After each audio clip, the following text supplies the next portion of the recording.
Pues bueno, pues bienvenidos a esta sesión de nuestra clase de hermenéutica contextual. Es un gusto para mí darles la bienvenida en esta nueva semana. Ya estamos en la semana 3 y créanlo, se va a ir rapidísimo las 8 semanas. Definitivamente, creo que todos estamos teniendo nuevas experiencias en todos los sentidos, más allá de la pandemia, sino con todas las alternativas que estamos teniendo que usar. Y qué bueno que nos estamos viendo forzados a esto. De hecho, estos cambios, como este tipo de plataformas, es algo que ya estaba en planes, pero yo esperaba tardar todavía un par de meses más para poder hacer todo esto. Y bueno, me vi forzado a acelerar todo, aprender muchas cosas que tenía que aprender aún con respecto a administrar toda una plataforma educativa. Y la verdad sí es un desafío bien interesante, pero estoy contento de poder hacerlo. Señor es el que nos está sacando adelante. Bueno, hoy empezamos con el análisis contextual. El análisis contextual, estoy seguro que es algo de lo que ustedes, bueno, aquellos que ya han tenido experiencia en el ámbito de la hermenéutica, es algo ya más común, es algo que ya algunos han podido ver, entender. Antes, me gustaría hablar un poquito de la importancia de entender el contexto. Y voy a utilizar un pasaje que creo que es interesante. En 1 Timoteo, déjenme agarro mi Biblia.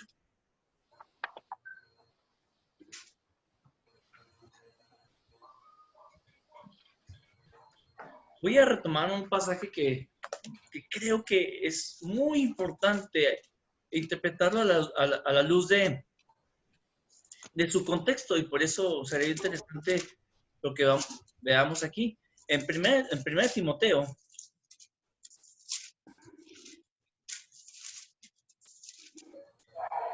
ya estoy en Tesalonicenses. En el capítulo 2, en el capítulo 2 dice el versículo 12, ¿sí? El 1 Timoteo 2:12, porque no permito a la mujer enseñar ni ejercer dominio sobre el hombre, sino estar en silencio. Y hasta ahí. Tal vez lo hayan escuchado en alguna ocasión cuando alguien por ahí dice, es que nosotros los bautistas no tenemos pastoras. Y creo que pues es interesante la postura, ¿no? Y no estoy ni en contra ni a favor. En este momento quiero que lo analicemos. Lo cierto es que cuando después de escuchar esta frase, luego sale con el texto, es que la Biblia dice que no se permite a la mujer enseñar, así es que las mujeres no son pastores. Primero, creo que nos debe quedar claro que aquí no habla acerca de pastor o pastora, habla de enseñar. ¿Sí? Por supuesto que un pastor enseña, ¿verdad? Por implicación, pero con el solo hecho de ser pastor enseña. Sin embargo, este pasaje no habla de pastor o pastor, habla de enseñar. ¿Sí? En segundo lugar, una de las cosas que debemos considerar es que hay un contexto muy importante del cual tenemos que tener muy claro. Si lo recuerdan ustedes, en uno de los viajes de Timoteo, él llega con sus discípulos. ¿Quiénes eran estos discípulos? Pues venía con Timoteo, era uno de ellos. ¿Otro que recuerdan? ¿No? Tito,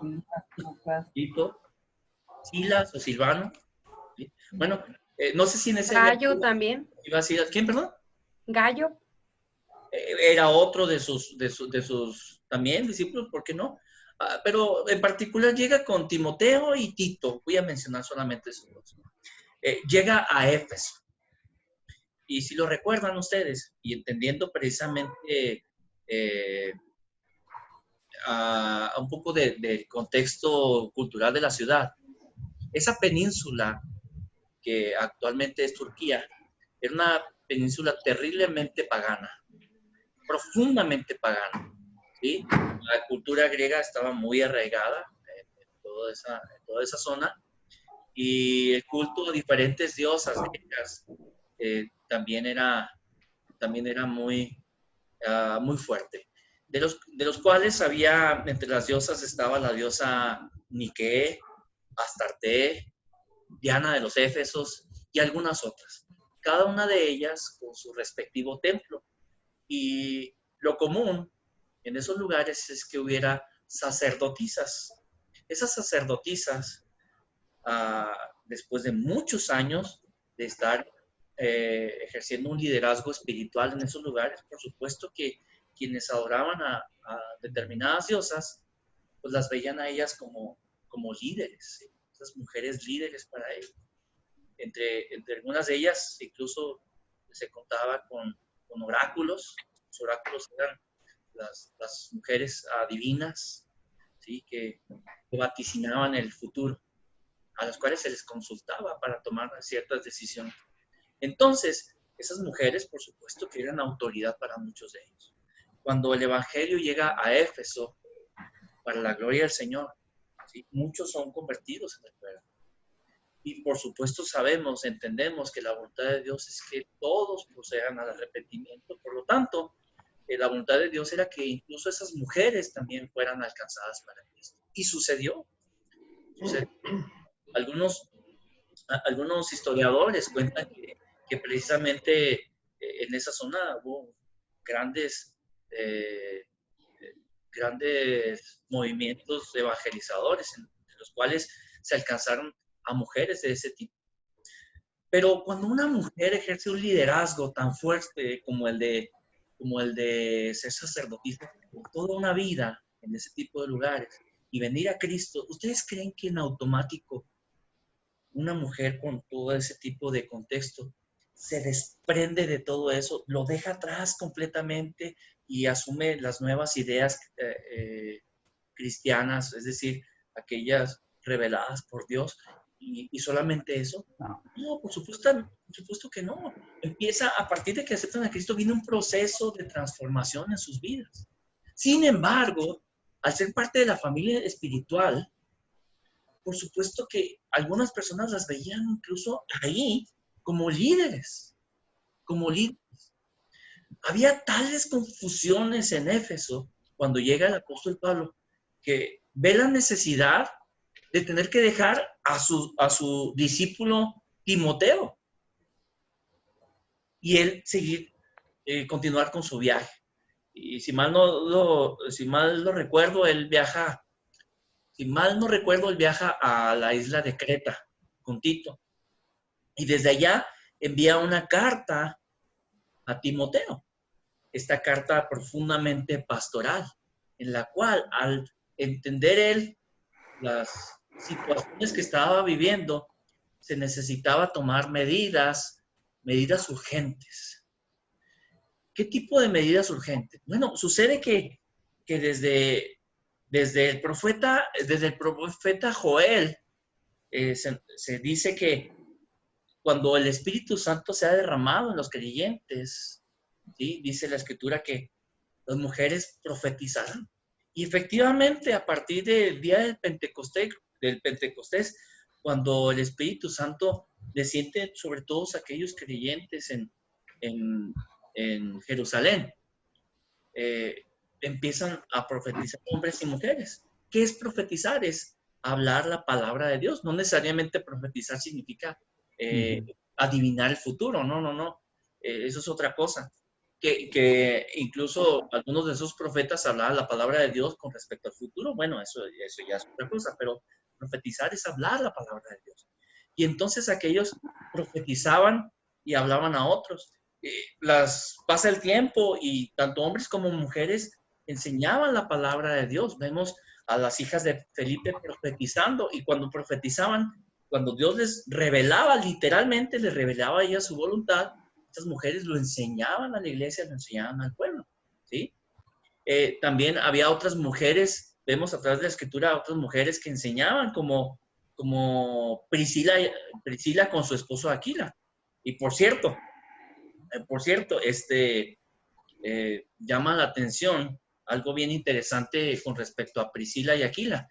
En una cultura completamente patriarcal, el hecho de que primero en una pareja se ha mencionado Priscila antes que Aquila. En cuestión de sintaxis, es muy diferente a las matemáticas. En matemáticas, 3 por 3, 3 por 4 es lo mismo que 4 por 3 porque el orden de los factores no altera el producto. En las cuestiones idiomáticas, el orden de los factores, de cierto modo, sí altera el producto, porque no es lo mismo decir la niña es bonita que bonita es la niña. Aunque en esencia están diciendo lo mismo, cuando tú antepones el adjetivo calificativo antes que el sujeto, ¿sí? Es porque estás haciendo un énfasis especial en su belleza. Bonita es la niña. La belleza es algo a resaltar. No solamente es una niña bonita, sino bonita es la niña. Ah, me salió como yo, ¿verdad?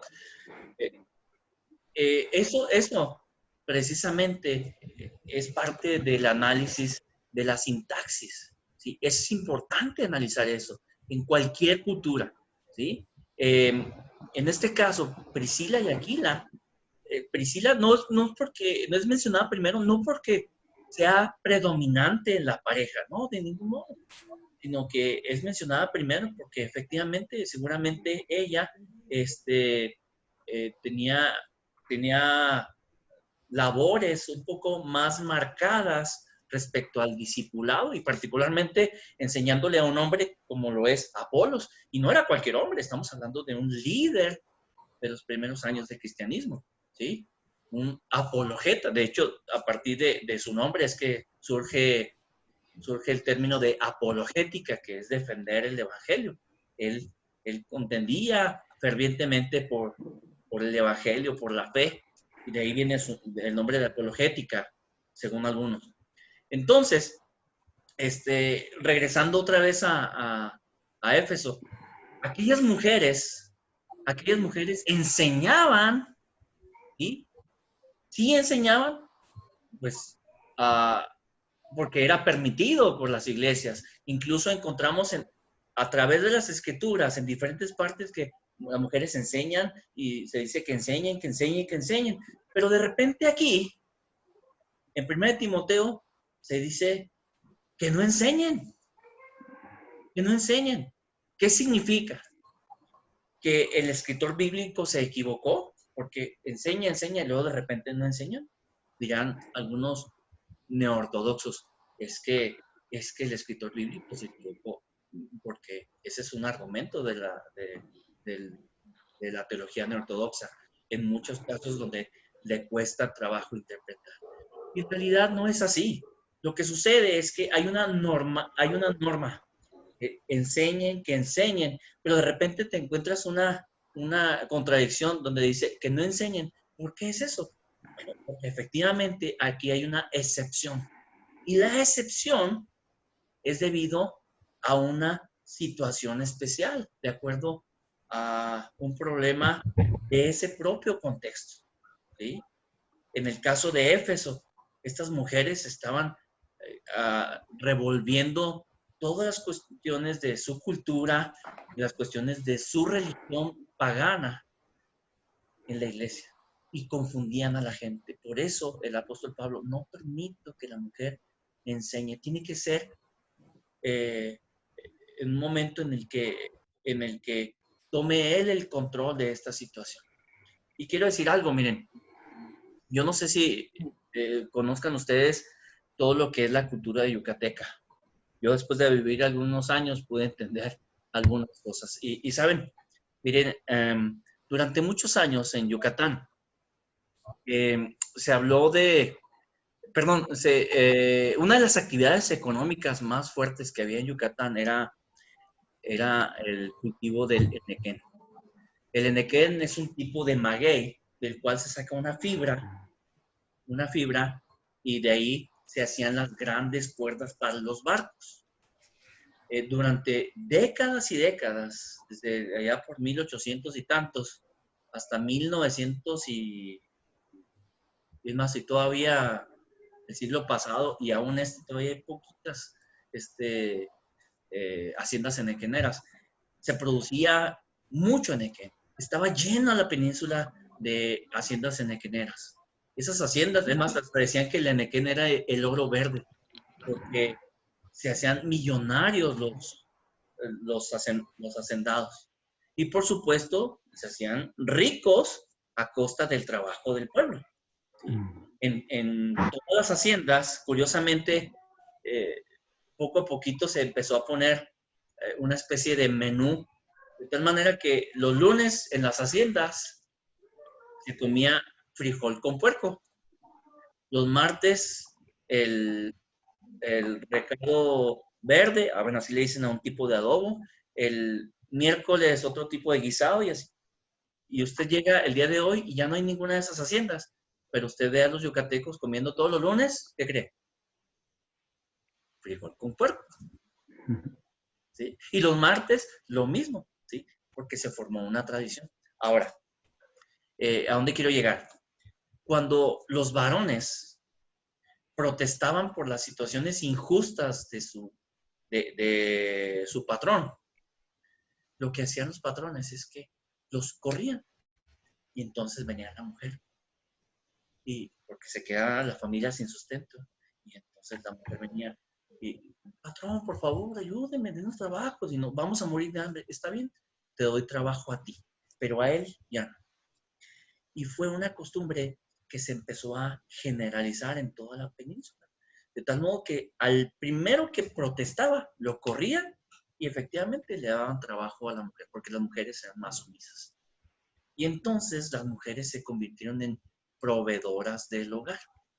Al ser proveedoras del hogar, el marido ya no, empezaron a tomar dominio sobre su familia, ¿sí? Dominio sobre su esposo. Y se empezaron a formar los grandes matriarcados yucatecos. Por eso es conocido por muchos que las yucatecas son tremendas, ¿eh? Y entonces, ¿ustedes creen que toda esa cultura de matriarcados no se filtró a las iglesias? Por supuesto que sí. Por supuesto que sí. La iglesia donde yo estuve pastoreando antes de que yo llegara, por cierto, duraron como 20 años sin pastor, hasta que llegó un pastor, y era yucateco, y un pastor de mucha experiencia. Y este pastor se encuentra con los matriarcados dominando ahí en la iglesia. Y deje usted que fueran matriarcados que fueran eficaces en evangelizar y en hacer las cosas. No, ni siquiera, ni siquiera. Y entonces, conflictos por aquí, conflictos por allá, y hasta que hace algo al estilo Timoteo. Quita a todas las mujeres de enseñar. Las quitó de enseñar, porque querían meter esos matriarcados a la iglesia. Y bueno, el resultado es que después de 5 años le dio una embolia.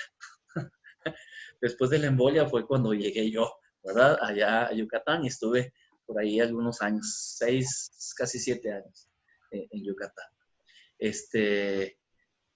Lo interesante aquí es que esa era una situación excepcional, una situación en la cual se requería ponerle un alto a las mujeres, no porque las mujeres en cuestión de género sean un problema, sino porque en este caso en especial había una cuestión cultural infiltrándose, ¿sí? Entonces tenemos que interpretar las escrituras de acuerdo a su contexto, entender quién era el autor de la carta de Primera Timoteo. Pablo, ¿sí? ¿En dónde, a quién se la dirige? A Timoteo. Bueno, es sencillo, a Timoteo. Sin embargo, ¿dónde estaba Timoteo? ¿Por qué razón se quedaron ahí? Se quedó en ese lugar, ¿sí? Entender todo eso nos habla mucho del contexto y podemos comprender de una mejor forma las palabras que se dicen, el por qué se dice algo, ¿sí? De tal modo que, como les decía, no quiero meterme en la problemática o en el debate de que si hay pastores o no hay pastores. No es el asunto aquí. Solamente quiero hablar de un pasaje en particular. Otra vez, no permito a la mujer enseñar ni ejercer dominio sobre el hombre, sino estar en silencio, ¿sí? Porque si de eso se tratara, en Corinto, a la iglesia de Corinto, no solamente le dijo que no enseñe, a la mujer le dice que no aprendan, no les permito aprender. ¿Eso qué significa? Que las iglesias no deben aprender, las mujeres, ¿sí? Había otras cosas además ahí, ¿sí? Habían vestidos y peinados ostentosos, y joyas, usaban joyas. Entonces, ¿qué significa? Que si somos literales, las mujeres no pueden usar joyas de ningún tipo, ¿sí? Ni se pueden peinar bonito, ni pueden usar un vestido elegante en alguna ocasión. Tenemos que entender el contexto en el cual son escritas ciertas palabras, ¿sí? Si no entendemos el contexto, sacamos ese pasaje de su contexto y lo único que vamos a hacer es violentar las escrituras para meterle nuestras ideas morales de lo que debe ser o no en una iglesia. Lo mejor es, como lo habíamos dicho anteriormente, meternos en las escrituras, entender todo el contexto y sacar los principios que de ahí vienen. En esta semana vamos a ver acerca del análisis contextual y precisamente en dónde empezará el exégeta. En la página 10 de su manual del método sintáctico Bueno, teológico. Sí, adelante, hermano. un poquito, para ver este pasaje que estamos tratando precisamente, yo he visto y he escuchado el por qué, si me explico. Propiamente es, sí, histórico, algo, una cuestión cultural, ¿sí? Pablo, en el mismo contexto, da un porqué y se da una cuestión más allá de la cultura en el siguiente versículo, hermano. Y El contexto. leemos nada más el 12. Sí, en el Ajá. mismo contexto, en el verso 13 dice, porque Adán fue formado primero y después Eva. Y Adán no fue engañado, sino que la mujer, siendo engañada, incurrió en la transgresión. O sea que esto va a toda la cultura, toda la cultura, al primer hombre y la primera mujer, y Adán está dando, perdón, Pablo está dando un argumento de que la que fue engañada sin vivir con un marido, vamos a decirlo así, en aquel entonces no era marido y mujer, porque eran los únicos, ¿verdad? Pero no había una acta matrimonial, pero pues, Dios los hizo, ¿verdad? Dios le había dado la orden a Adán, ¿verdad? De precisamente que él iba a estar a cargo como cabeza desde ahí, él iba a ser la cabeza del hogar, como él dice, comparado también con el contexto de Efesios, ¿verdad? Y más allá del contexto histórico de lo que está sucediendo en Éfeso, Pablo, texto general de toda la humanidad, viéndose hasta Adán y Eva, ¿no? Uh-huh. No, en realidad hay mucho que decir y acabas de hacer algo, hermano, muy importante.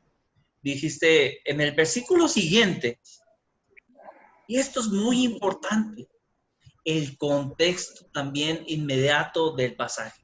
No podemos tomar un versículo aislado, sino que tenemos que tomar porciones completas y, por supuesto, entenderlas dentro de su contexto de libro y el contexto canónico, es decir, el contexto de toda la Biblia, ¿sí?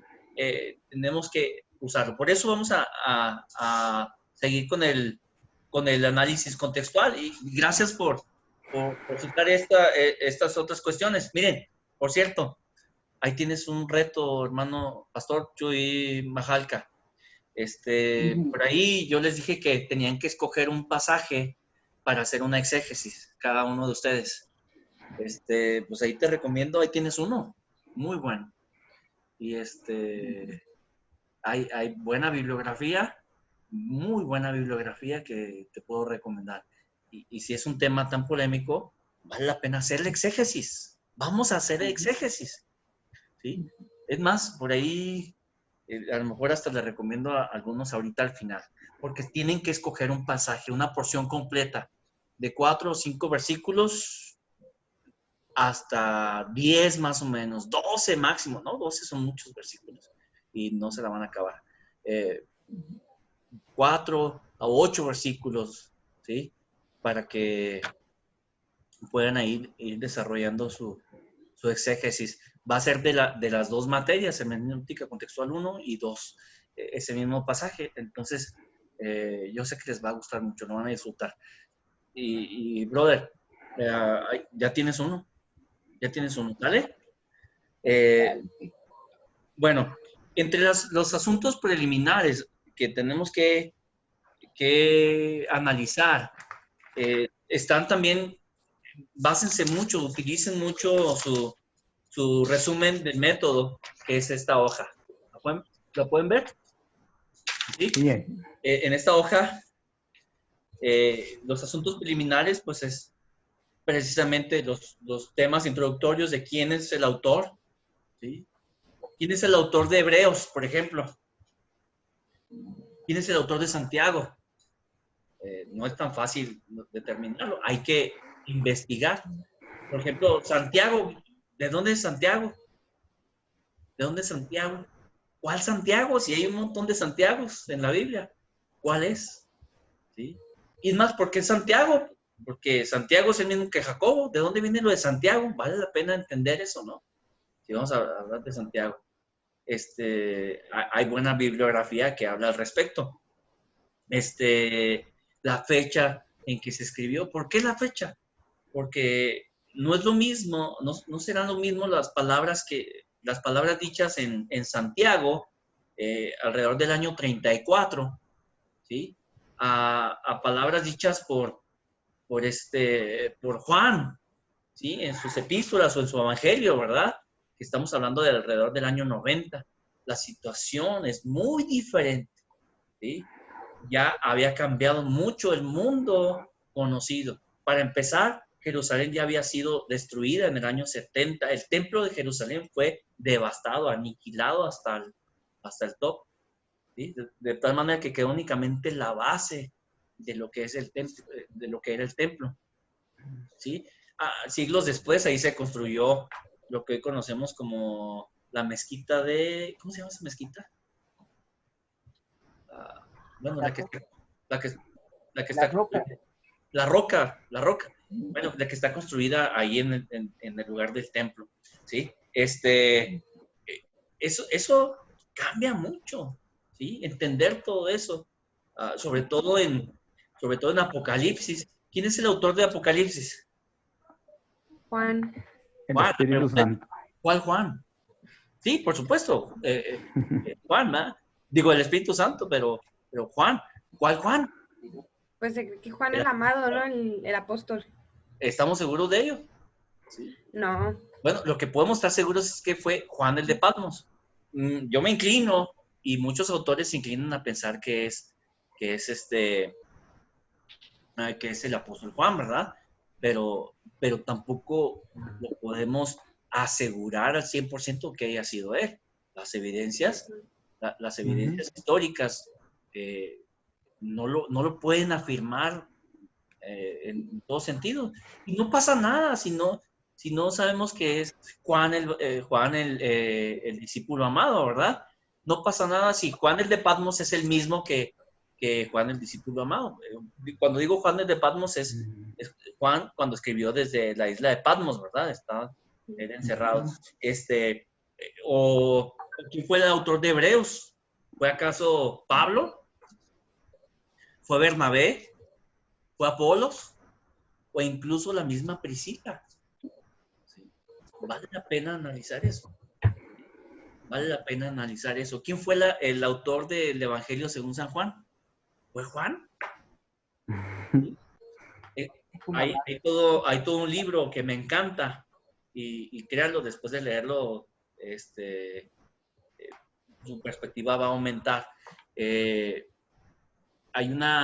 hubo en su momento algo que se conoció como la comunidad del discípulo amado, que fue literalmente una comunidad de discípulos que vivieron con las enseñanzas del apóstol Juan. Y entonces, la teoría de algunos es que ellos escriben lo que decía el apóstol Juan. De tal modo que sí escriben las palabras de Juan, por eso el autor es Juan. Digo, en esta postura, ¿eh? No estoy diciendo que sea mi postura, aclaro. Aclaro. Entonces ellos escriben todas las enseñanzas del del discípulo amado, ¿sí? Y entonces, ¿cambian algo? ¿Le quita autoridad? No, de ninguna forma, ¿verdad? Pero vale la pena buscar, analizar algunas cuestiones de ese tipo. Mateo, ¿en qué circunstancias escribió Mateo su evangelio? Lucas, ¿sí? Cuando escribe, ¿quién era Lucas? ¿Sí? ¿A quién le escribe? ¿En qué contexto estaba este Teófilo, tanto en el evangelio de Lucas como en el libro de los Hechos? ¿Sí, hermano? Sí, algo que me ha ayudado mucho a mí y que es siempre hacerle preguntas al libro que se va a estudiar, ¿no? Ya sea una carta, sea un libro, hacerle cuanta pregunta se me ocurre, ¿no? Por ejemplo, las básicas, ¿quién? ¿Por qué? ¿A quién? ¿En qué tiempo? ¿En dónde estaba? ¿Qué hacía? Y luego preguntas también del que recibe, ¿no? ¿Qué estaba pasando? Preguntas que tal vez hasta que nos llevan mucho más a investigar cómo se sentía, cómo era su condición de Timoteo. Hay cartas que nos hablan de cómo era el carácter de Timoteo, ¿no? Y todas estas preguntas entran en asuntos preliminares. Así es, así es. Aunque aquí ya están enlistadas, ¿verdad? Sí. Pero efectivamente, se fijan cómo armoniza con hermenéutica tradicional este método. Ve las mismas cosas, nada más que le pone cierto orden, ¿verdad? Y es muy interesante. El método. ¿Qué consiste el método? ¿Qué es el método? Es decir, ¿cuál es el tipo de literatura? No es lo mismo un evangelio que una epístola, como tampoco lo es la literatura apocalíptica, ¿sí? que incluye, tienes que entender mucho no solamente de toda la Biblia, sino también del contexto o de los símbolos o las imágenes que ahí se describen, ¿verdad? Porque más que símbolos, son imágenes las que se describen en Apocalipsis. Y esas imágenes apocalípticas en ese tipo de literatura, cada una tenía un mensaje detrás, ¿sí? La cual, imágenes que los primeros receptores las entendían a la perfección, ¿sí? Casi como un código, ¿no? Que era fácil de entender, pero nosotros que no estamos en esa cultura, pues tenemos un abismo muy grande que superar. Ahora, el propósito, ¿para qué fue escrito determinado libro o carta o evangelio? ¿Para qué fue escrito? ¿Cuál era el propósito? ¿Qué tenía Dios en mente primeramente Dios en mente al inspirar a determinado autor, ¿sí? Y esos autores, por supuesto que siempre tendremos que decirlo, en su propia personalidad y controlados siempre por el Espíritu Santo, cómo es que esos autores escribían. No es lo mismo, lo mencioné la semana pasada, no es lo mismo la forma de escribir del apóstol Juan, que tiene algunas cuestiones muy singulares en su forma de escribir, que el apóstol Pedro, muy diferentes. O Pablo, que tiene una mente, hilaba sus ideas y las extendía y las extendía y las extendía, las extendía más y luego regresaba otra vez en un punto. ¡Wow! Es una mente de Pablo que que es verdaderamente admirable, ¿verdad? Después de ver esas cosas, será importante tener un bosquejo breve. ¿Por qué el bosquejo breve es importante para nosotros? Porque en el análisis contextual nos habla de las grandes temáticas que ahí se manejan en ese libro, en esa epístola, ¿verdad?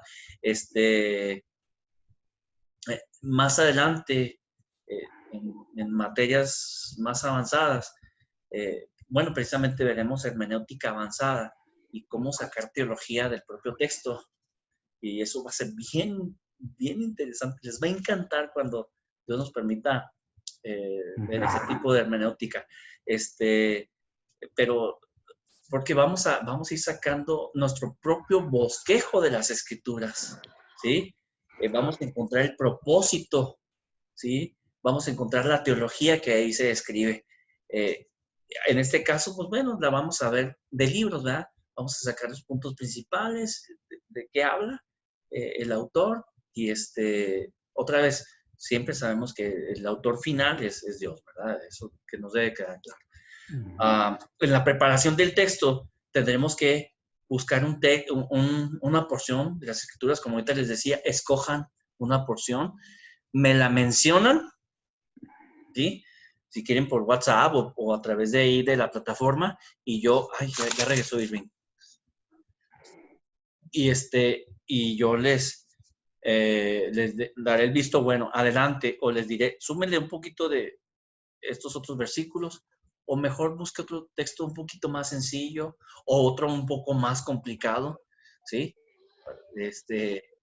Sí, me gustaría por ahí trabajar un poquito con ustedes en la comunicación que tengamos, porque será necesario, perdón, maté una hormiga, será necesario para que trabajemos juntos, ¿sí? Y ayudarles un poquito, porque no se van a complicar tanto.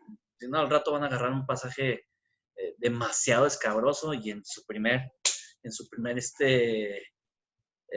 trabajo, pues van a estarse dando de topes muy seguido. Vamos a empezar por algo sencillito. Si quieren escoger algo de Santiago, es muy rico, muy delicioso para interpretar y sencillo, ¿sí?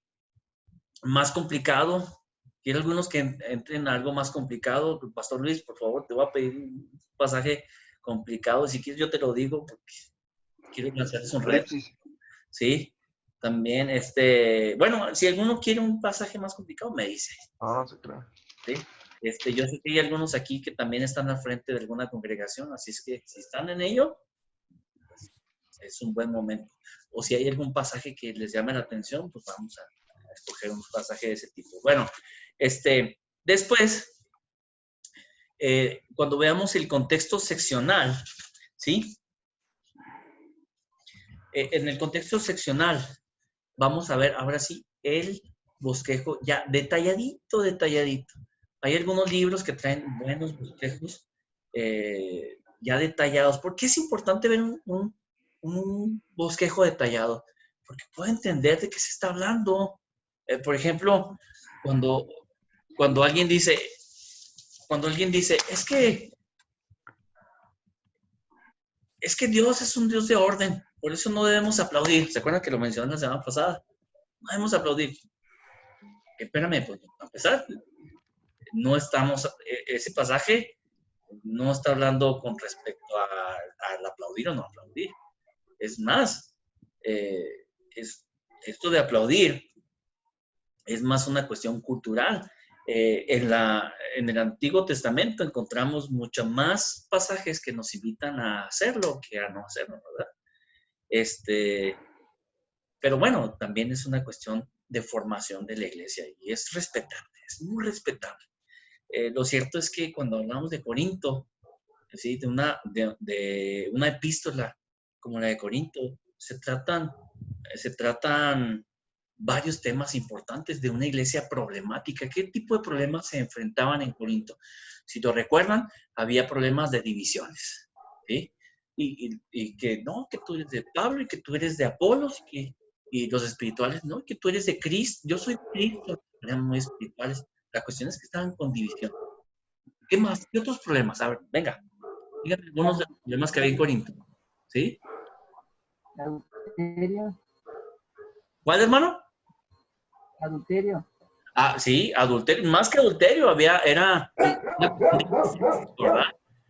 ¿Qué? Incesto, ¿no? Era Porque incesto. incesto, así es. ¿Por qué? Bueno, para empezar, Corinto, la península de Corinto, digo, la península ahí donde estaba ubicada la ciudad de Corinto, ¿sí? Era un lugar terrible entre los griegos. Es más, era un puerto, ¿sí? Y es más, Corinto era la capital mundial del sexo, donde había un templo para la diosa Afrodita y por supuesto de amor Dios no tenía Baco. nada, la diosa del amor no tenía nada, era la diosa del sexo, ¿sí? Y las sacerdotisas que había ahí no eran otra cosa más que prostitutas sagradas, ¿sí? Y todas esas cuestiones tenían que ver con pura adoración a Satanás, ¿verdad? Era parte de la cultura y eran las cosas que se vivían en toda la ciudad. Y algunos de los habitantes que tenían ya bien arraigados los problemas de tipo sexual vienen a los pies de Cristo. Pero la pregunta es, de inmediato, en automático, por aceptar a Cristo, todas esas costumbres, todos esos hábitos, ¿se deshacen de ellos por estar en Cristo? No, no es así. En el proceso de santificación, tienes que irse liberando de todas esas cosas. De tal modo que ellos traen en particular ese tipo de problemas a la iglesia. Y seguramente no era el único ese caso de incesto, ¿eh? Había más. ¿Qué más problemas había? ¿Sí? Que deseaban los dones espirituales como más vistosos. Ajá, exactamente. Deseaban los dones espirituales como más vistosos. Esa es una de las problemáticas. ¿Quién más? ¿Otra persona que no haya participado? Para Pablo, como que Pablo, ahí en el capítulo 10, 9, 10, no recuerdo exactamente, Pablo defiende su ministerio y nos da a entender que como que había personas que dudaban o criticaban el ministerio de Pablo, ¿no? Menospreciaban, así es, así es. De tal manera que cuando les había dado indicaciones, y la relevancia es que él les había dado indicaciones, que decían, Hicieron caso. ¿quién es? O sea, no, esas indicaciones, vámonos de aquí.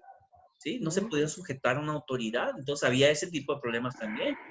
Y bueno, había problemas con los dones, cuando tenían la cena del Señor, iban y se atiborraban de comida y se emborrachaban, ponían sus buenos cohetes antes de tomar la cena del Señor y bueno, había tantos problemas.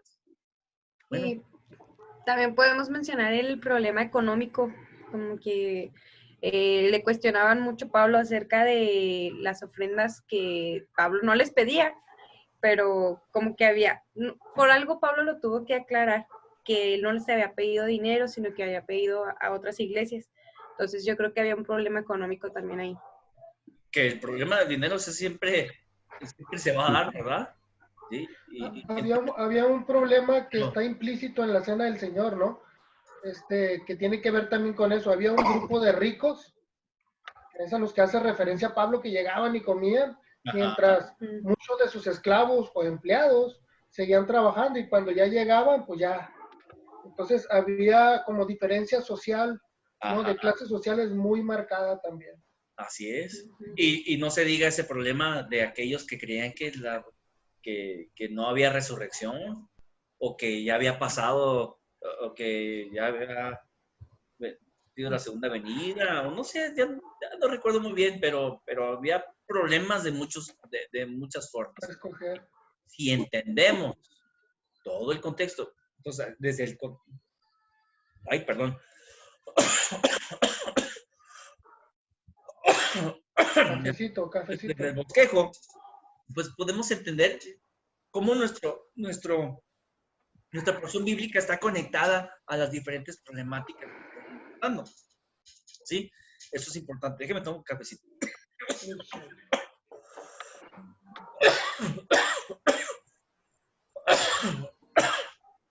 Ya saben, si no lo sabían, pues que yo batallo con el asma. Déjenme agarro mi tanque de oxígeno, espérenme tantito.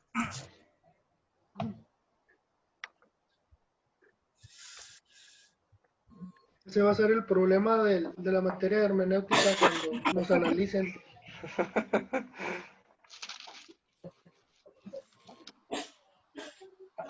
Oigan, ¿sí escuchan bien todo ustedes o a veces se va la voz? a veces se va la voz con nosotros. Yo escucho bien todo, hermano. Yo también escucho bien todo. ¿Sí? Es más, déjeme decirle que escucho hasta de más. Escucho un perro a veces ladrando. Por ejemplo, ¿Cómo? lo que Nomás es yo el lo pastor, lo que es el pastor Majalca y a Irving, sí se escucha la voz Ujú. distorsionada. Sí. Yo a veces sí escucho también cuando están hablando así como si tocara una guitarra eléctrica. La baja señal, es la baja señal. Yo aquí tengo baja señal. Tengo 30 megas y me dan como 4 de subida. Entonces 4 es insuficiente para este tipo ¿Y cuántos de conferencia. Necesitan por lo menos 8. Pero bueno, ahí vamos supliendo. Bueno, vamos a continuar. En el análisis contextual, decíamos, hablamos de un contexto seccional, ya un poco detallado. Pero también será importante hablar del contexto del libro, es decir, hay que hacer una sinopsis del libro, de qué trata en general ese libro o esa carta, ¿sí? Eso nos da una idea. Lo podemos hacer en media página, les puse por ahí. Luego ya el contexto inmediato, cómo se conecta con la sección, es decir, el punto 1 romano y el inciso A, y luego, entonces, si mi texto está en la parte, más déjenme traigo, híjole, no tengo un libro ahorita. Bueno, se los voy a enseñar, ¿sí? Déjenme les enseño mejor con un libro. Yo creo que va a ser lo mejor.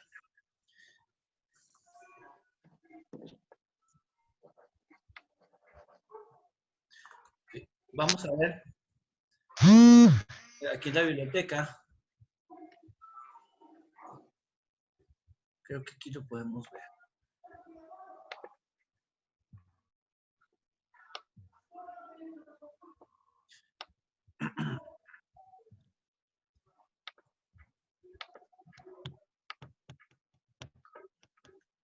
Permítame un momentito, ¿eh?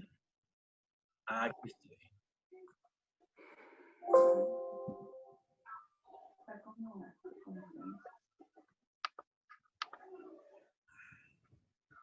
¿Está como quién?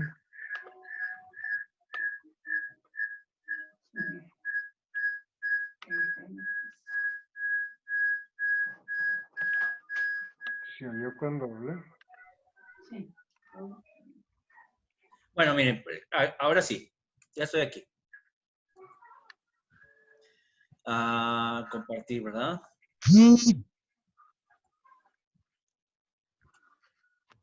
Ok, pueden ver este bosquejo. Este sería un bosquejo muy breve y sería interesante verlo así. Las divisiones del Evangelio de Lucas, por ejemplo. ¿Sí? Aquí ustedes pueden ver divisiones así muy sencillas, pero ya de una forma más detallada vemos, si yo voy a interpretar un pasaje que está acerca de Lucas 17, versículos del 7 al 10, donde veo la parábola del siervo inútil. Tengo que saber cómo está conectada, en qué sección está, ¿sí? En qué sección está, de qué se está hablando en general, o sea, de qué se está hablando alrededor de esa parábola, ¿sí? De qué es lo que no solamente habla la parábola, sino alrededor de ella, dentro de qué marco se está hablando además, ¿sí? Por ejemplo, cuando hablamos de las bienaventuranzas, ¿en qué contexto está hablando? Bueno, es un sermón en la montaña, ¿sí? Y ese sermón de la montaña tiene sus propias características, ¿verdad? Y entonces, aquí es donde nosotros describimos la conexión con diferentes del pasaje que estamos analizando con las diferentes secciones y párrafos. ¿Sale? Eso sería básicamente nuestro análisis contextual. ¿Sí? ¿Preguntas? Sí. Ese ejemplo que puso ahí de Lucas, ¿es el contexto inmediato? ¿Es el análisis del contexto inmediato o es otra parte? Del contexto inmediato, exactamente. ¿Sí? Hay bosquejos mucho mejor detallados que este que encontré aquí en este libro. A ver si encuentro otro. Permíteme buscar algunos. ¿Ustedes pueden ver mi pantalla o están viendo, o siguen viendo ahí a Lucas? No, tu pantalla. ¿Están Las viendo dos. que me estoy moviendo en la computadora? Está tu pantalla congelada, bro. Así es. Ok. Sí, sí veo, estoy viendo lo que pusiste de Lucas y estoy viendo también tu pantalla. Yo también. De que estoy en el libro de Josué, por ejemplo. Sí. Ya te Sí. moviste. Ujú. Ah, ok. Aquí está. Sí. Ahorita vamos con un bosquejo detallado. Aquí rápido. No se van a marear, ¿eh? Hermano, yo me atoré ahí un poquito con lo del contexto inmediato. Sí, ahorita precisamente por eso quise ver. Déjeme encuentro aquí el... Ah, no hay el...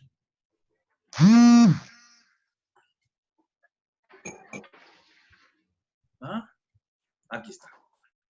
Estamos en Josué. Por ejemplo, aquí vamos a ver de Josué.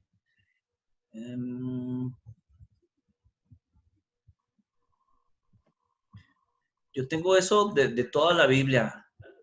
Me tocó dar una clase cuando trabajaba en todas las naciones, allí en Juárez. Aquí está. Y me aventé toda la Biblia. Bueno, todo el Antiguo Testamento. Aquí está. Bosquejo de Josué. ¿Lo pueden ver? Por ejemplo, el paso del río Jordán. Yo voy a predicar de Josué 3, del 14 al 17.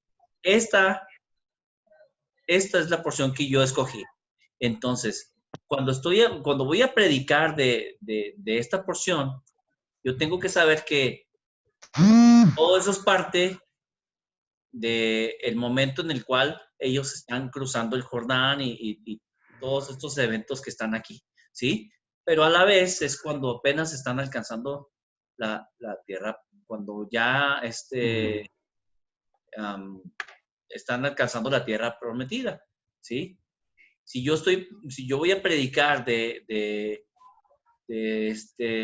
Josué 6, del 1 al 5, ¿sí? Tengo que entender que es parte de la toma de Jericó. Lo pueden ver aquí, ¿verdad? Es parte de la Sí. toma de Jericó. Yo nomás voy a predicar de Josué de 6 al 5, ¿sí? Pero es parte de la toma de Jericó.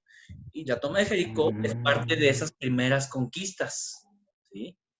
Entonces, tengo que hablar en ese análisis contextual de eso. ¿Por qué esto? Bueno, ahorita se hace mecánico, por supuesto, pero cuando yo voy a predicar, ¿sí? Por supuesto que no voy a escribir todo eso para ponerlo en la predicación. Miren, toda esta investigación es como un iceberg. No sé si ustedes lo saben, pero de un iceberg lo único que podemos ver es el 5%. Todo el 95% está debajo del agua, ¿sí? El 5%, la pura puntita es lo que se ve. Bueno, en una predicación es similar. La gente solo podrá ver ese 5%. Todo lo demás, por ejemplo, todo esto es para nosotros, para poderlo interpretar correctamente, ¿sí? Aunque no se los tenga que decir a los hermanos. Bueno, a lo mejor en algún momento se los digo, ¿verdad? Bueno, el pasaje es cuando Josué con el pueblo de Israel iba a cruzar el Jordán y puedo decirlo, ¿verdad? Para meterlos en contexto un poquito, pero no necesariamente tengo que hablar de... Y estaba en la sección A, digo, en la parte, en el inciso, en el 1, romano, en la parte 1, donde estaban cruzando el Jordán, y en la parte A, y no tengo que decirlo eso a la iglesia. ¿Sí me explico? Eso es para mí, para entender el contexto. ¿Sí? Eso es para ustedes, para poderlo interpretar debidamente. ¿Sí? En eso nos ayuda. No tengo que decir todo, incluso no tengo que hablar de todo lo del autor, lo de la fecha, del método, del propósito. No tengo que hablar eso, ¿sí? Eso me sirve a mí para interpretar. Ahora, cuando ustedes ya lo han hecho varias veces, pues ya no lo tendrán que hacer cada vez, ¿verdad? Porque si ustedes ya saben quién es el autor, la fecha, el método, ustedes pueden obviar esos pasos. Algo interesante es precisamente cuando nosotros llevamos Antiguo Testamento, 1, 2, 3 o tantos como una institución teológica tenga, las materias del Nuevo Testamento, cuando te empiezas a meter con las epístolas, ahí se ven ese tipo de cosas. Entonces ya te las vas sabiendo, te las vas aprendiendo. Si ya te las aprendiste, pues qué bueno, ya no batallas. Si no, aún no lo sabes, pues te metes e investigas.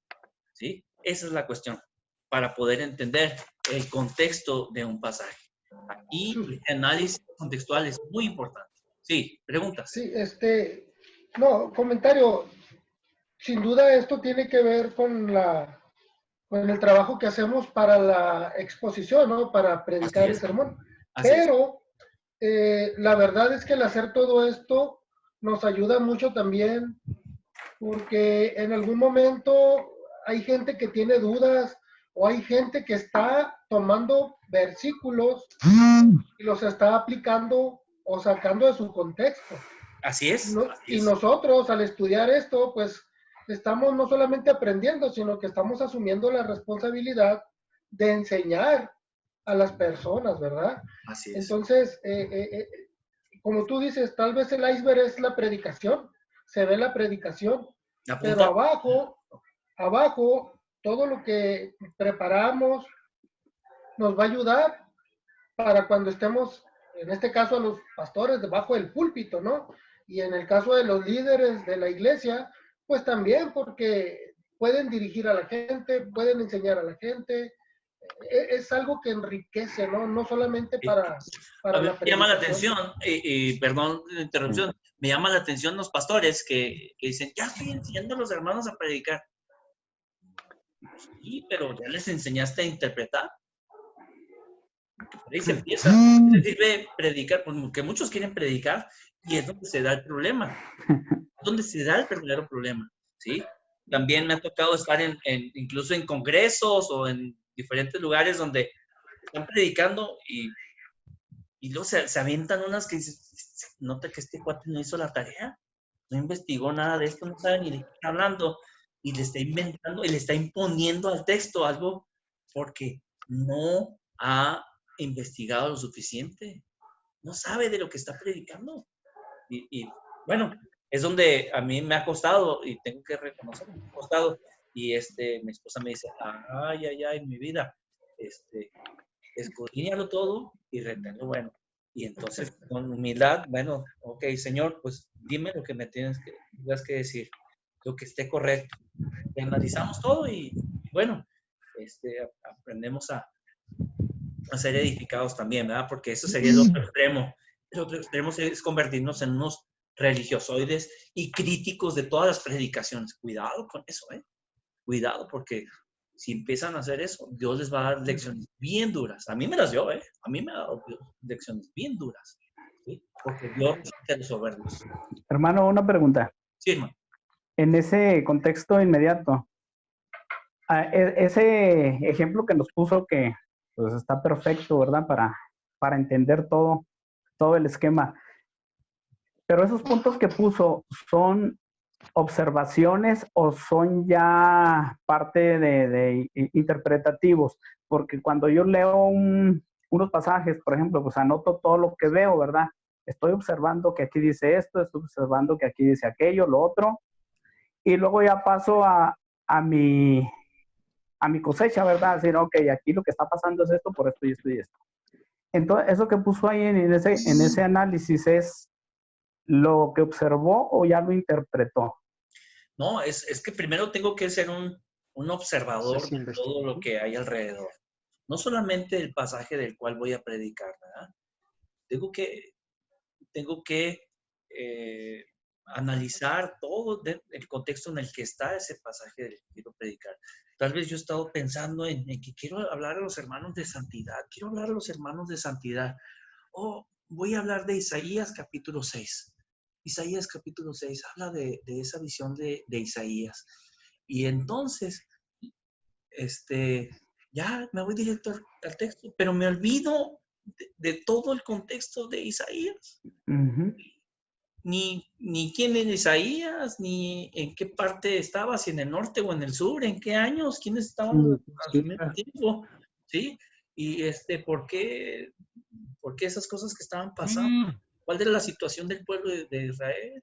Su propia situación personal, ¿sí? Entonces, sí puedo hablar de eso, pero siempre será mucho más completo y tendrá una mejor base hermenéutica en la medida que yo tengo un panorama más amplio, ¿sí?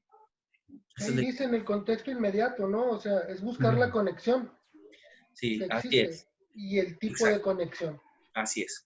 En Sí, esta estaba parte, rica, sí, en sí. esta parte ustedes lean para su investigación. Ahora, preguntas hasta aquí de todo lo que es el análisis contextual, ¿sí, hermano? Sí, hermano, yo tuve ahí problemas al analizar los documentos que nos mandó como ejemplo. Por ejemplo, el documento ese de la doctora, de la hermana que es doctora, que tiene Ok. mucho tecnicismo y en vez de ayudarle a uno, lo confunde más. Bueno, miren, Lo qué personal, bueno que ¿verdad? lo A mí lo menciona. personal. Qué bueno que lo menciona, mire. Sí, a veces es necesario contar con, es que es una guía detallada para investigación. Es una guía detallada. Tan detallada que pues, si yo no desconozco todo eso, me va a resultar irrelevante. Y voy a hablar un poquito de una teoría, de teorías del aprendizaje. Hay una teoría que, no sé si quién de ustedes que están aquí es maestro. ¿Hay algún maestro por aquí? ¿No? Luis, ¿No? ¿Alguien Luis Ortega. o algo así? Bueno, hay una teoría que habla del mapa cognitivo. Y eso significa que lo que me es ligeramente familiar, lo asimilo a parte del mapa cognitivo. Lo que es completamente diferente, no lo asimilo. Como cuando ustedes llegan por primera vez a Ciudad de México. Ustedes llegan y todas las calles les parecen iguales. Pero si tú llegaste a la central camionera y te hospedaste ahí enfrente, bueno, tú empiezas a agregar a tu mapa la central camionera con el hotel. Y luego de ahí te moviste a unos tacos y empiezas a agregar unas cuantas cuadras a tu mapa, ¿sí? A tu mapa. Entonces ya es familiar esa parte. De tal modo que cuando regreses a México y llegues a la central camionera, yo conozco por aquí, pues qué suave, ¿sí?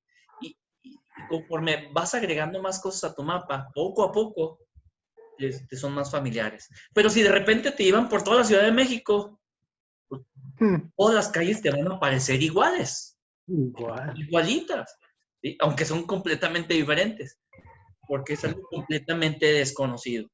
Bueno, lo mismo sucede con muchas cuestiones de tipo académicas. En este caso, el manual de la hermana Ainhoa, pues es algo que se está en un chorro de tecnicismos y eso, ¿todo eso qué? Bueno, miren, cuando les envié a ustedes, también junto con ese manual, les envié ¿qué era? Modelo de presentación. Ajá, sí. Para que ustedes cambien los datos, que le pongan Estefanía Jaques. ¿Cómo? Estefanía, ¿cómo te llamas, Fanny? Figueroa. Figueroa. Sí. No, de Figueroa Jaques. Peniche. De De Peniche, Peniche. por favor. Bueno, de Peniche. Por favor. Bueno, tú cambias tus datos y ya nada más, ¿sí? Esos tecnicismos pues están descritos allá en el manual. Pero aquí ya nomás le di para que cambie los datos, ya no batalla, ¿sí? Viene ahí cómo hacer una introducción, viene para que hagan su introducción. Viene cómo hacer una nota al pie de página. ¿Cómo hacer una nota al pie de página? Ahí están las instrucciones, ¿sí? Para dar referencias. Que si yo veo el autor lo saqué de este libro de Gordon Fee, ¿sí? El autor de Gálatas, ¿ok? Entonces yo le doy crédito al final con una nota al pie de página y ahí viene la forma, porque tenemos que dar crédito. Ahora, no se preocupen, yo no voy a ser tan exigente, ¿sí? Van a tener algunos errores, no hay problema. pero sí, porque incluso esta es toda una materia que hay que llevar, la de metodología de la investigación. Yo no voy a ser tan exigente, pero sí tengo que empezarles a pedir en base a eso, porque además me lo van a exigir y no sé si les había dicho, nomás lo había platicado con hermano Luis, ahorita nuestro programa está siendo evaluado para presentarse en Inglaterra, en la Universidad de Loughborough. La Universidad de Loughborough, Inglaterra, es parte del consorcio de Oxford, de tal manera que nuestros estudios esperamos que, con el favor de Dios, sean reconocidos a nivel mundial también, ¿sí? Y que seamos parte de ese consorcio. Qué padre, ¿verdad? Y ya más adelante también aquí que podamos sacar, validar todo ante la SEP. Es un proyecto pues, que busca tener alcance. Dice la escritura que ensancha el sitio de tu tienda. Pues es lo que queremos hacer. Es lo que queremos hacer. Por eso tenemos que cumplir requisitos incluso de investigación. Requisitos de investigación. Ahorita, pues estamos empezando y estamos en ese proceso. Bueno, ahorita no voy a ser muy exigente también con ustedes, no se preocupen. Pero sí hay que tratar de irle ya tirando a eso. ¿Sí? Luego les paso por ahí alguna investigación donde estén bien citadas todas las notas. Tal vez les sirva de modelo. ¿Sale? Eso nada más es aprender, ¿no? Hay muchas cosas que tal vez no vamos a saber, palabras que nos van a sonar extrañas. Vamos a aprender, hermano. Busquen diccionarios, acérquense a un diccionario bíblico, un diccionario del que sea, de uso común, de todo, ¿verdad? Así es. Y es como Ahí vamos a está aprender. Google. O sea, Así es, vamos a ir hagan con de cuenta que estamos en la primaria, secundaria, ¿no? Ahora, la metodología de investigación que vamos a usar en educación teológica va a ser la de Chicago, ¿sí? En otras se utiliza, de las más comunes es APA, la de la Asociación de Psicólogos de que es una muy popular a nivel mundial también. Pero en educación teológica es la Chicago. ¿Cambia poquito? Sí, sí cambia. Pero ahí están descritos todo, para que se den un clavadín, ahí en una chance. No puedo enseñarles todo, así es que va a haber fallas, no se preocupen, no estoy tan exigente, pero ya quiero que apuntemos a eso. Ahora, cambiando ahora de tema, foros. Lamento mucho, ya les mandé por ahí una disculpa, lamento mucho que me haya equivocado. Y la semana se debió haber cerrado el día 10, yo escribí el día 9, me equivoqué ahí en fecha. Sí, fue un lapsus calamity. Creo que lo estaba haciendo esta vez en la madrugada y entonces le puse en vez de 10, le puse 9. Entonces cerró el día 9. Ya se los compensé. Toda esta semana va a estar abierta la semana 2. No discutir la semana 2. El foro. Lo primero que tienen que hacer es participar en su foro. ¿Cómo se participa en su foro? Vamos a ello. ¿Sí? Vamos a ir. Voy a poner aquí. ¿Dónde estoy? Acá está. ¿Sí? ¿Sí? Aquí estamos ya en las semanas. Yo les voy a poner a ustedes cada semana. ¿Sí? Estas en negro son las que ya vimos y esta es la actual. Estas que todavía no están coloreadas, que pueden ver aquí, son las que todavía nos faltan por llevar de nuestras 8 semanas. En la semana 1, yo les puse para que practiquen. ¿Sí? Ya estamos en la semana 1, ¿verdad? Ok. Aquí están todos nuestros recursos y actividades. Foro 0. ¿Sí?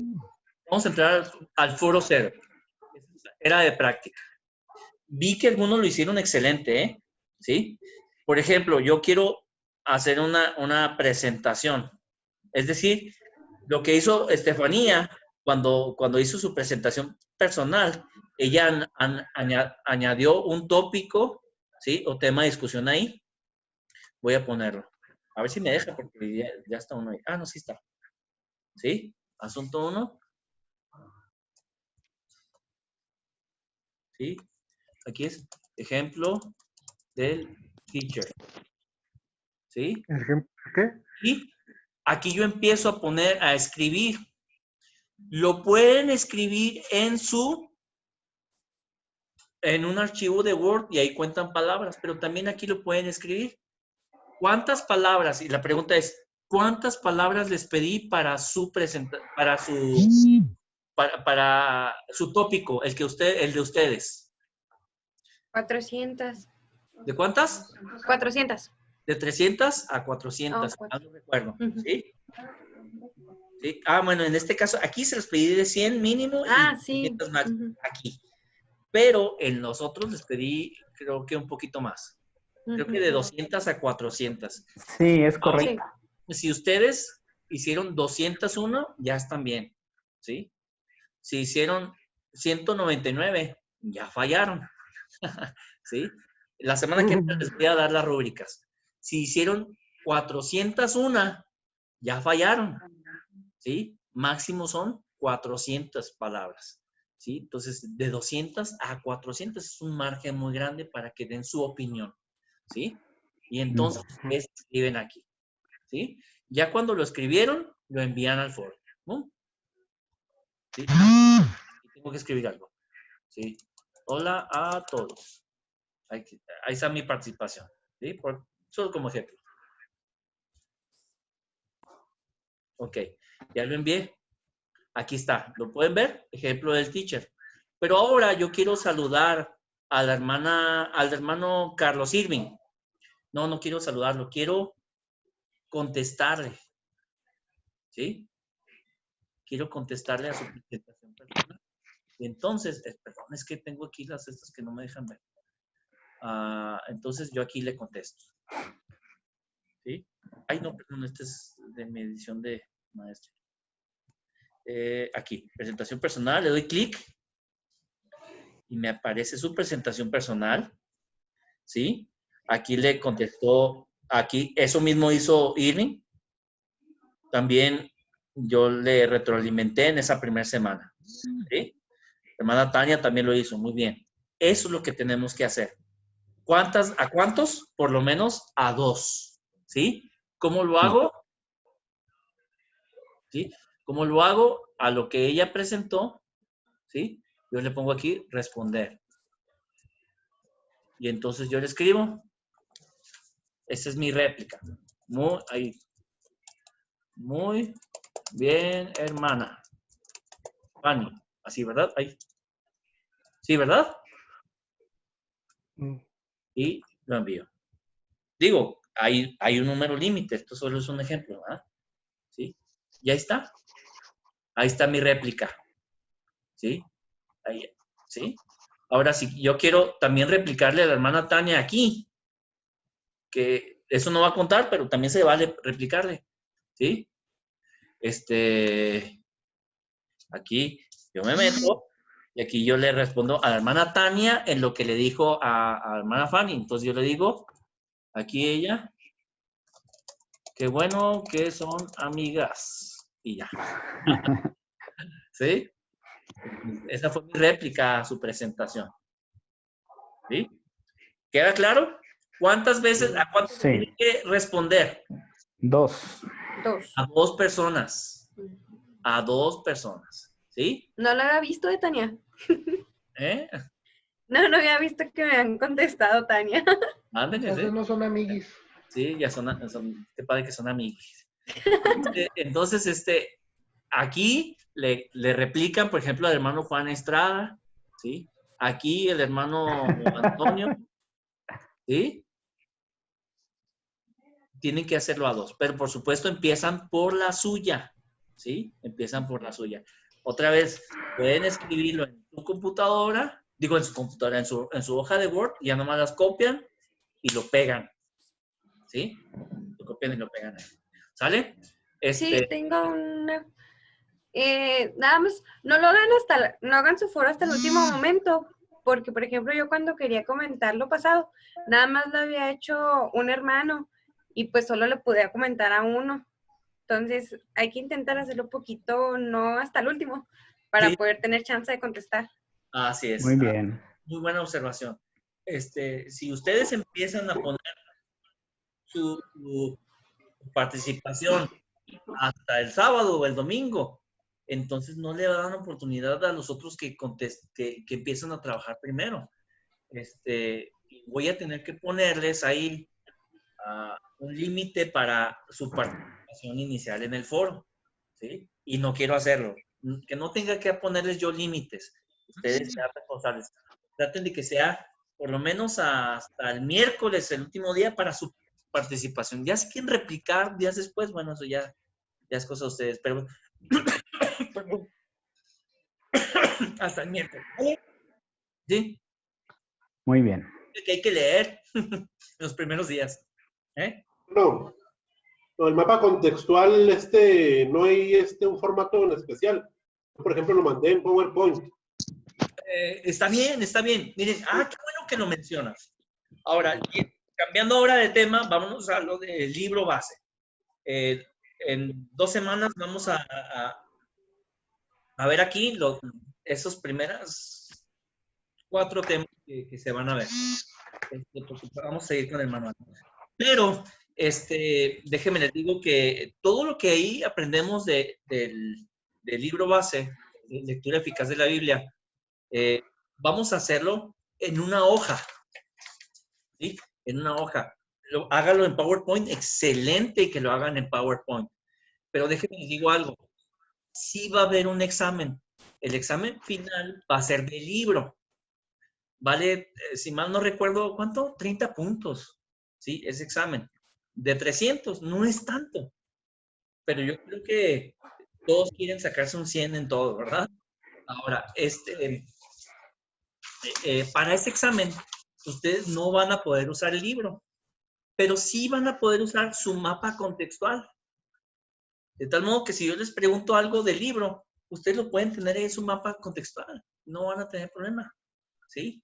Es como quien dice, tu acordeón de ese capítulo. Van a poder sacar los acordeones de todo el libro, de todos los temas del libro. En el examen, con acordeón, padre. Otra pregunta, hermano. ¿Sí? Nada más que pónganse listos. Pongan toda la información que deban poner. ¿Sí? Eso significa que tienen que ser muy creativos. Muy creativos. ¿Vale? Sí, hermano. Adelante, pregunta. Es que es como le comentaba yo al hermano Luis, porque al momento de hacer un mapa contextual del primer tema, pues a mí me salieron como 3 o 4, porque es mucha información y mucha información muy importante. Sí. Y es lo que me decía el hermano, no, es que pongan nomás los títulos y todo eso. Le digo, pero es que usted hace la indicación de que va a contar para el examen y que de ahí vamos. Le dije, no, pues, traté de resumirlo lo más que pude, pero es mucha información también. Así es mucha información. Ese es el chiste, saber sintetizar y encontrar lo más importante. ¿Sí? Saber sintetizar y encontrar lo más importante de toda esa información y poderla plasmar creativamente aquí para que me sirva. Ahora, yo les estoy dando la oportunidad, yo no les dije, tienen que hacerlo en computadora, ¿no? Pueden hacerlo a mano. Es más, pueden hacer un acordeón, así como esos que hacían en la secundaria, ¿no? ¿No? Un acordeón con la yo no sé de eso. ¿Sí? Lo pueden hacer. ¿Sí? Irving, ¿puedes dar unas clases de eso? Por supuesto. No, de hecho, le iba a decir, hermano, que tengo una planilla yo los estoy haciendo en Word y los estoy convirtiendo a PDF. Ahí tengo una planilla que les pudiera compartir con todo gusto. La hice yo, pero sí es totalmente funcional. Bueno, ahí está, ahí tiene una opción. Compártela, brother, compártela. Una vez que termines de compartir tu pantalla, nos podemos pasar a la mía y ahí la ven para ver qué opinan. Claro que sí, hermano, claro que sí. Ahora, pueden hacerla a mano y hay una aplicación que se llama Scan de Acrobat Reader y entonces ustedes es como tomarle una foto. Aunque le sale a la mesa, ¿cómo se dice? El escáner, como que se le recorta la hoja nada más. ¿Sí? Y sale como si tuvieran un escáner. ¿Sí? Ya esa la pueden agregar. Fíjense todas las cosas que se pueden hacer ahora con la tecnología. Entonces, no tienen que hacerlo en la computadora. Qué padre que lo hagan. Es bueno, pero también lo pueden hacer a mano, ¿sale? Opciones. Ok. Dejo de compartir pantalla. Sí, hermano Irving, ¿puede usted?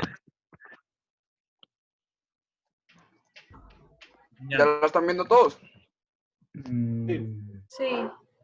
¿Sí? Bueno, estos son algunos de los mapas mentales que he hecho. No sé si nos puedas compartir, hermano, que también te parece así la idea. Bueno, yo sé que es para mí, al fin y al cabo, ¿verdad? Con vamos a estudiar en el examen, pero en cuanto a funcionalidad, ¿qué te parece? Ese es un mapa mental, ¿no? Sí. Que es diferente al mapa conceptual. Es que No, más bien este es un mapa conceptual, porque si te fijas. es mental, porque parte de una idea. Pero de hecho, para ser mental necesitas tener dibujos y no palabras. Ajá. O poquitas palabras. Sí, es que está. Y para ser conceptual, el mapa conceptual no puede tener una oración. Tienen que ser pequeñas frases, entonces tienes que resumirlo un poquito más. Sí. Sí. Bueno. No se preocupen, yo no voy a ser tan exigente en que cumplas muchos requisitos del mapa conceptual o mapa mental. Hagan algo. Sí, de hecho, tiene un poco de las dos, la verdad. Porque sí es cierto lo que dice Fanny, los mentales implican imágenes y los conceptuales y implican muy poquitas frases, ideas, o no, más bien no incluyen frases, sino palabras claves. Pero bueno, a mí, yo los he aplicado en la universidad y sí me han funcionado. La cuestión aquí es que puedo mostrar mi boleta si quieren. La cuestión aquí es que les va a servir de acordeón para el examen. Como ustedes quieran. ¿eh? Hermano, pero entonces sí podemos meterle toda la información que queramos. Toda la que quieran. Toda. No hay. Perfecto. ¿Sí? No, hombre, yo batallé un chorro para sintetizar toda la información y ahorita me dicen que le puedo meter todo. Hermano, por ejemplo, yo tengo aquí una hoja, pero es una hoja, es una, no dos, una hoja. Hermano, yo por ejemplo tengo aquí los que hice, le digo, que salieron como 4. ¿Puedo usar estas hojas en el examen? Una hoja. Por eso, es que tuve que sintetizar de toda la información, como dice la hermana. O sea, imagínense, si nos pone como 20 preguntas en lo que hicimos, no podemos... Bueno, para ustedes es un mapa mental. Una recomendación es que se llama mapa conceptual, tiene que ver con conceptos. Así es. No tiene que venir toda la información, sino que pone usted el concepto, pero se supone que usted al ver el concepto ahí, la palabrita, su cerebro automáticamente va a decir, trata de esto. Sí. O sea, el mapa nomás nos va guiando. O háganla de chiquitita, como en un acordeón, háganla chiquitita, ¿vale? Pero es una hoja por capítulo, ¿vale? Métale todo lo que quieres más si quieren. Hoja doble carta. Y paste todo, pero ahí en una hoja. Hoja doble carta, Jesús. Sí. Oiga, hermano, ¿usted lo podemos corregir otra vez? ¿Mande? Es que ya lo enviamos, ya no lo podemos corregir de nueva cuenta, ¿no? Volverlo a reenviar. Híjole, bueno, no se preocupen. Yo les dije que no voy a ser tan exigente en las primeras veces. Ya saben para qué, ¿vale? Ok. Entonces va a resumir. Sí. Pero ya para lo siguiente, resuman, ¿sale? Y ya lo tengo así, no hay problema, no se estresen. No vamos a estresar. Lo bueno es que ya, estoy seguro que eso que hicieron ya les sirvió. Ya les sirvió. ¿Vale? ¿Preguntas? ¿Dudas? Yo nomás si me pasa su teléfono para el WhatsApp y para mandarle lo de los versículos. Sí. Por favor, mi teléfono, anótenlo. 614-313-0847. Alguien por ahí recibe muchos mensajes. 614-313-0847. Correcto. Esos órdenes. ¿Sí? Ahora, miren, estoy disponible para ustedes en la semana. De preferencia el sábado en la tarde y domingo No me pregunten. No me pregunten. Y entre semana, ¿a qué horas, hermano? O si a lo mejor sí les contesto, ¿eh? Ustedes jueguensela y a lo mejor sí les contesto. Pero si no les contesto, no se extrañen, porque también tengo aquí unos pollos que reclaman mi atención. Muy bien. También me ama y quiere también que pase tiempo con ella. Y luego el domingo hasta mi mamá tenía aquí por el Día de la Madre, entonces así va la cosa. Y además tengo mi iglesia. Decía el pastor Juan Carlos, una dama y 2 cachorros me están esperando. Dame dos cachorros. Bueno, mis amados hermanos, muchas gracias por su tiempo. ¿Qué les parece si ahora oramos con... ¿Quién oró al principio? Antonio Marmolejo. Hermano Antonio Marmolejo. Ahora nuestra hermana Fanny nos dirige una oración. Bueno. Dios, muchas gracias te damos porque nos permites aprender cosas nuevas acerca de ti. Gracias porque tenemos esta oportunidad y este privilegio. Ayúdanos como hermanos, Señor, a podernos entender unos con otros y poder hacer lo mejor que podamos para servirte, Señor. Que todo esto no se venga con una mala actitud, sino que sea para aprender más de ti y que no nos vayamos a llenar de vanagloria o algo. Muchas gracias por este buen tiempo. Muchas gracias porque podemos estar reunidos y porque tenemos este medio, Señor. Bendice a cada uno de mis hermanos y guárdalos y protégelos. Gracias te doy en el nombre de Jesús. Amén. Amén. Amén. Pues muchas gracias. Amén. Gracias. Hasta luego, hermanos. Hasta luego. Bye. Adiós.